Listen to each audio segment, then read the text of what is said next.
నల్ల బోర్డు మీద చాక్పీస్తో రాసిన రాతలు కాదు, తెల్ల కాగితం మీద పెన్నుతో రాసిన మాటలు కాదు. ఈరోజు సువర్ణ అక్షరాలతోటి లిఖించబడ్డది కేసీఆర్ గారి నామం తెలంగాణ ప్రజల గుండెల్లో. చెరిపేస్తేందుకు ఇదేమన్నా చాక్పీస్ రాతలు కాదు. ఈ తెలంగాణ గడ్డ మీద భూమి నీరున్నంతసేపు తెలంగాణ ప్రజల గుండెలలో సువర్ణ అక్షరాలతో లిఖించబడ్డ పేరు కేసీఆర్ గారు. మీ కాంగ్రెస్ పార్టీ రాబోయే కాలంలో ఏ ముఖ్యమంత్రిని కానీ చేసే ధైర్యము, చెడిపేసే ధైర్యం కానీ ఆ సత్తా కానీ మీ పార్టీకి లేదు అని చెప్పి నేను చెప్పడం జరుగుతుంది. ఏ మానవాళ్ళు చెరిపేస్తారు మీరు? తెలంగాణలో వెనుకబడిన కులాలన్నీ కూడా అన్ని రంగాల్లో ముందుకు రావాలని చెప్పేసి, సామాజిక ఆర్థికంగా ముందుకు రావాలని చెప్పేసి ప్రప్రథంగా ఏ ముఖ్యమంత్రి చేయని విధంగా కేసీఆర్ గారు బీసీలకు గౌరవం ఇచ్చి కోకాపేటలో 87 ఎకరాల భూమిని ఈరోజు మా ఆత్మగౌరవం పెంచే విధంగా బీసీలకు ఇచ్చిండు. దాన్ని చెరిపేయగలుగుతాను? ఎస్, చెరిపేయగలుగుతావు. దేంట్లో అంటే కామారెడ్డి బీసీ డిక్లరేషన్ ఇచ్చిను. కేసీఆర్ గారు 87 ఎకరాల భూమి ఇచ్చి బీసీ గుండెలలో చెరుగును ముద్ర వేసుకున్నాడు బీసీలలో.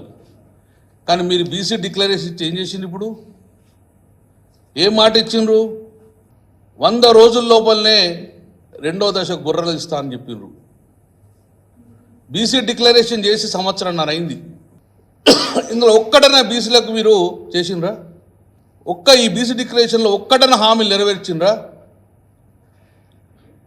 ఈరోజు కేసీఆర్ గారు 87 ఎకరాల భూమి ఇచ్చి మా అందరు కూడా మత్స్య సంపద పెంచి, గొర్రె సంపద పెంచి బీసీలకు ఇంత మంచి అద్భుతమైన మాకు అవకాశం కల్పిస్తే బీసీ డిక్లేర్ చేసుకొని ఈరోజు మోసం చేసిన ఘనత ఈరోజు కాంగ్రెస్ పార్టీ రేవంత్ రెడ్డి గారి సర్కార్ది.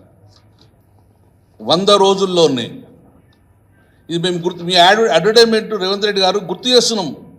100 రోజుల లోపలనే 2,50,000 ప్రయోజన విలువ మీకు చేస్తానని చెప్పింది. ఇందులో ఇప్పుడు ఈ 6 నెలల్లో ఒక్కటన్నా మీకు ఈ పథకంలో మీరు చేసింది ఒక్కటన్నా మీరు ముందుకు తీసుకుపోయిండ్రా? ఇవన్నీ మభ్యపెట్టేందుకు కూడా చేసిన పథకాలు మీకు గుర్తు చేస్తున్నాం. సంవత్సరం అవుతుంది, ఇంకొక కరెక్ట్ 6 రోజులు అయితే 1 ఇయర్ అవుతుంది. నారీ న్యాయ్ ఒక్కటన్నా. ఇక మీరు కేసీఆర్ గారు పేరు చెరిపేస్తా అన్నారు. దళిత బంధు తీసుకొచ్చిన పేద ప్రజలలో ఉన్న పేరును చెరగొడతారా మీరు? చెరగొట్టింది ఏం చెప్పన్నా? ఆ పథకాన్ని చెరిపేసింది మీరు. అటువంటి పథకాలను చెరిపేసే పరిస్థితి వచ్చింది ఈరోజు.